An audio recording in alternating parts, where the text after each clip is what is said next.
as the troops have been closing in on the Capitol. This was the night that everybody thought that the Capitol could be taken. It didn't happen at night, at least. Still very early in the morning, though. I want to bring in now retired Special Ops Air Force Major Glenn Ignacio to talk more about this. Glenn, good to see you. I want to, there's a tweet here. It actually came in Russian, believe it or not, but it is from a member of Russian parliament, and it's very interesting. It's the first thing that we want to talk about, and it's only been out for a couple of hours now.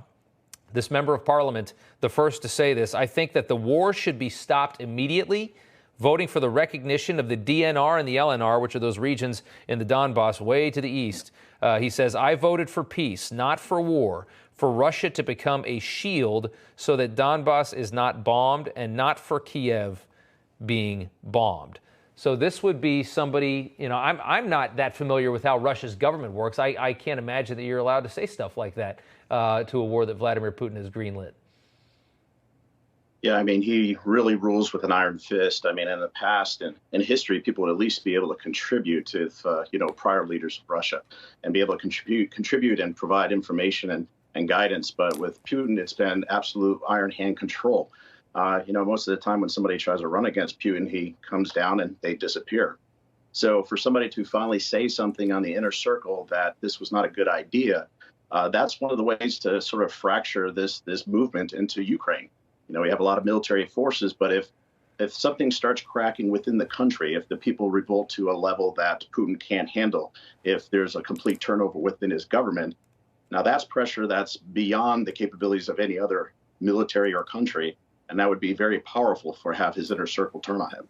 I want to bring in Jonathan Gilliam now to join us, former FBI agent. Sir, good to see you again. Your thoughts? You've got some kind of a split here, at least a small fracture, I guess, occurring when you have a member of the Russian government saying that he doesn't like this. He didn't vote for this. Well, I would be very careful if I was that guy. I mean, listen, I like this. I like the fact that people are speaking out like this. But listen, you're talking. I don't know if people have realized the difference between the Putin of a month ago and the Putin that we're seeing now. It is a totally different individual. And I believe it's two things occurring inside this guy. One, I think he took off the persona this fake persona that he was a westernized leader. He's really a KGB officer. And I think the other thing is he's no different than a dog who has tasted blood for the first time in a long time. Yeah. And whoever is going to be saying things against Putin, I mean, they're taking a huge risk in doing that. So if they, in the military, we always used to have that saying, if be careful when you volunteer because everybody else may step backwards. And this is the case where this may occur. And I hope it doesn't. I hope more people speak out because I don't feel like there are a lot of people in the Russian government that want to go back to the way it was in the USSR. That may be what Putin wants, but I'm hoping that there's not, that the rest of them aren't like that. Glenn, the other thing that has been speculated on a lot is that he might be really sick. Does that change things in the calculus here?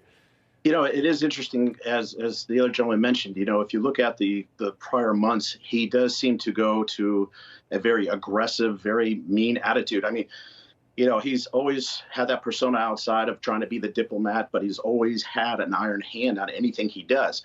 But if you watch his actions over the prior months, you can see him getting more aggressive, very outspoken, and very combative with other people, which is strange.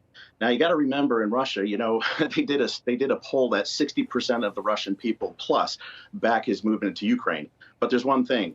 The government controls the polls and they control the media. So if they shut down the media, they shut down the internet. They've already tried to shut down some of the Facebook.